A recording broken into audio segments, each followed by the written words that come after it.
तुम्हाला पण हॉटेलसारखा अगदी जाळीदार क्रिस्पी डोसा जर बनवायचा असेल तर काही मी ट्रिक सांगितलेले आहे त्या नक्कीच तुम्ही फॉलो करा. त्याचबरोबर स्पंज डोशाची पण मी रेसिपी तुम्हाला शेअर केलेली आहे. त्याचबरोबर 2 चटण्याची पण मी रेसिपी शेअर केलेली आहे. चला तर व्हिडिओ कंटिन्यू करूया. हॅलो फ्रेंड, आज मी बनवणार आहे डोसा. त्यासाठी मी रात्री बॅटर भिजत टाकलेलं होतं. थंडीचे दिवस आहेत म्हटल्यावर साधारणतः 11:30 वाजले. सकाळ जर आंबलं नव्हतं तर आता बघूया पीठ आंबलं आहे का नाही ते. अरे वा, ताटाला पण असं लागलेलं आहे. किती छान मस्तपैकी फर्मेंट झालेलं आहे ना पीठ, एक नंबर. चला तर आता आपण त्याला चांगलं हलवून घेऊया. तर बघू शकता निम्म्यापर्यंत आपलं पातेलं म्हणजे पीठ होतं ना ते चांगलं फुलून आलं आहे आणि असं मी हलवल्यानंतर आता खाली गेलेलं आहे. असं झालेलं आहे. तुम्हाला काळपट का दिसते तर ह्याच्यासाठी मी नाही घरगुती आमची डाळ वापरलेली आहे त्यामुळे जरा काळपट दिसते. शेवटी घरगुती खाणं महत्त्वाचं. पॉलिश वगैरे नाही केली त्यामुळं उडतंच आहे ते काळपट आहे.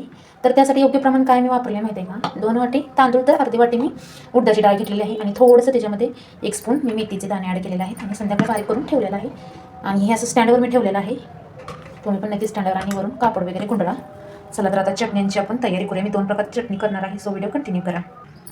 तर पिठामध्ये आपण सर्वप्रथम मीठ टाकून घेऊया. मी सोडा काय टाकणार नाही कारण का भरपूर असं पीठ चांगलं आंबलेलं आहे आणि पाहिजे तेवढं पाणी ह्याच्यामध्ये ॲड करायचं आहे आपल्याला.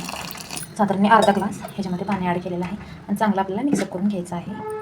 ओल्या खोबऱ्याची मी चटणी बनवणार आहे. खोबरे पण आपल्याला स्वच्छ धुवून घ्यायचं आहे. अशा प्रकारे स्वच्छ धुवून घ्या. आणि खोबऱ्याची चटणी एक बनवणार, नुसती खोबऱ्याचीच बनवणार आहे. ह्याच्यात फुटाण्याची डाळ वगैरे नाही टाकणार मी, ओनली फॉर खोबरे. तर ह्या ठिकाणी मी 5-6 कांदे पण घेतलेले आहेत आणि टॅमॅटो, कांदा आणि टॅमॅटो चटणी बनवणार आहे. तर चला तर आता आपण ही चुटकीसारखं कट करून घेऊया. टॅमॅटो आणि कांदा मी कट केलेला आहे, म्हणजे दोघंही निम्या क्वांटिटीमध्ये आहेत. चला तर आता ही मी कढई ठेवलेली आहे म्हणजे गॅसवर टॅमॅटो आणि कांदा भाजण्यासाठी. गॅस फास्टच ठेवायचा आहे आपल्याला. तोपर्यंत मोठ्या भांड्यामध्ये आपल्याला म्हणजे मिक्सरच्या मोठ्या भांड्यामध्ये आपल्याला खोबरं ॲड करायचं आहे. तर मी कोथिंबीर, हिरवी मिरची, आल्याचा तुकडा आणि पुदिना पण याच्यामध्ये ॲड केलेला आहे. चला तर मिक्सरला सुद्धा आपण बारीक करून घेऊया.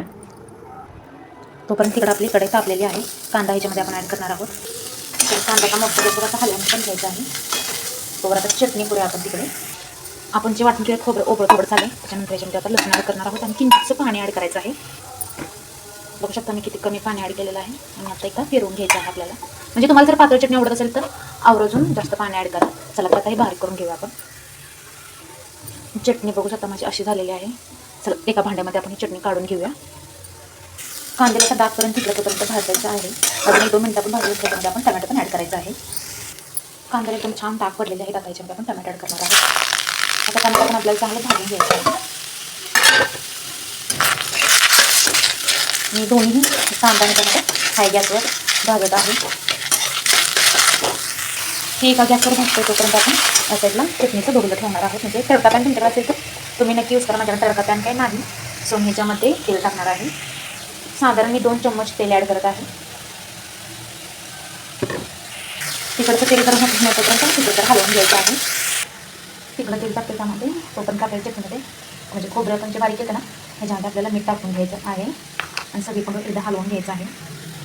हलवल्यामुळे काय होतं माहिती आहे का, म्हणजे मीठ सगळीकडे लागतं. सो मी आता हलवून घेते. चला तर मोहरी टाकूया तेलामध्ये. चांगली तेलामध्ये मोहरी चांगली तडतडून द्यायची मग गॅस बंद करायचा.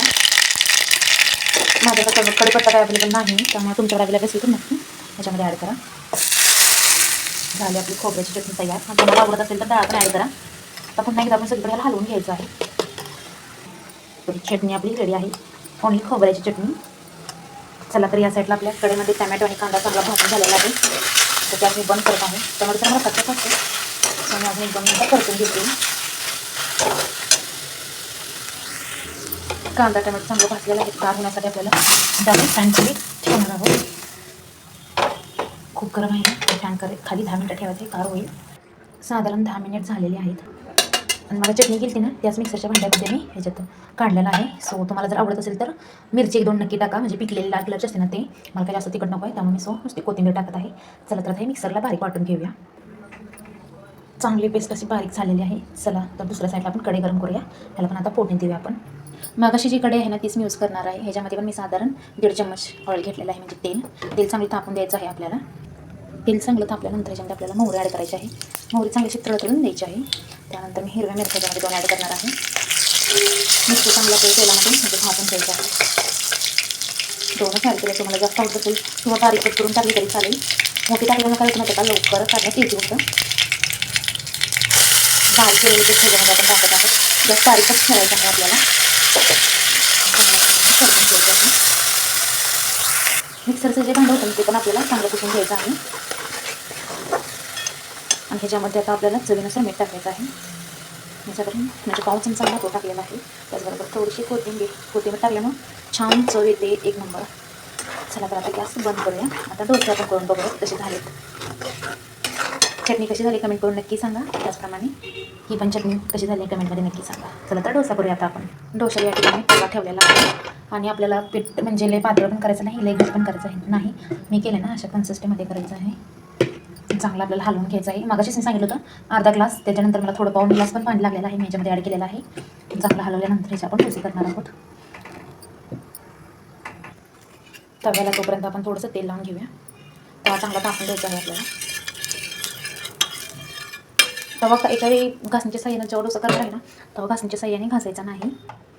डोशाचं जे बॅटर होतं ना ते ह्या साईडला घेतलेलं आहे, जेणेकरून मला एखाद्या इझिली कॅरी करता येईल. बघू शकता मी एक पोळी पीठ घेतलेलं आहे. पीठ तव्यामध्ये ओतलेलं आहे आणि हळूहळू ठिकाणी आणि हो गॅस कमी ठेवायचा आहे आपल्याला. कलर आलेला आहे. सो आपला डोसा आहे ना पचलेला आहे. कसा छान गोल्डन कलर आलेला आहे बघू शकता तुम्ही, एक नंबर झालं का नाही एकदम हॉटेलसारखा. दुसरा डोसा थोडंसं जरा पीठ घ्यायचं आहे. थोडी जरा मला बारकी वाटते. कधी काय होतं एकाच वेळेस मस्त छान मोठा होतं. राऊंड फिरवायचं अगदी अलगद हाताने, नंतर डोसा आपला सुटेल वगैरे गोल राऊंड करायचा आहे. पाहिजे तेवढं आपल्याला पातळ करून घ्यायचं आहे साईड बाय साईड. आणि आता गॅसची फ्लेम फास्ट करायची आहे आणि किनारीनं थोडं आपल्याला तेल सोडायचं आहे. दुसरा डोसा आहे ना तोला पण छान अशी बघा म्हणजे किनारी गोल्डन कलरची झालेली आहे.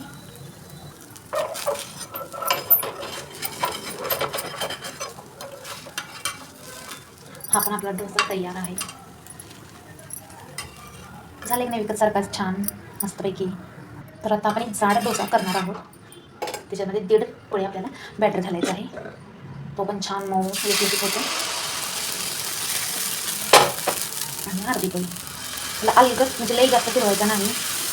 ज्यांना कोणाला दात नाहीत ना त्यांना अशा प्रकारचा डोसा करून द्या, नक्की खुश होतील. किती छान प्रकारेला जाळी सुटलेली आहे. चला तर आता आपल्याला पलटी करून एकदा भाजूया दोन साईडने.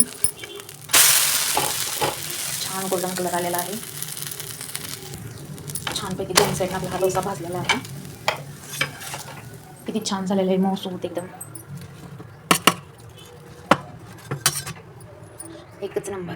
ही मी म्हणजे आपण केलेली टमॅटोची चटणी, या साईडला खोबऱ्याची चटणी, ही 2 हॉटेलसारखे डोसे आणि हा म्हाताऱ्या माणसासाठी किंवा ज्यांना दात नाहीत त्यांच्यासाठी हा अशा प्रकारे तुम्ही नक्की आवर्जून डोसा करून द्या. तर कसा वाटला व्हिडिओ कमेंटमध्ये नक्की सांगा. आणि व्हिडिओ खूप मोठा आहे.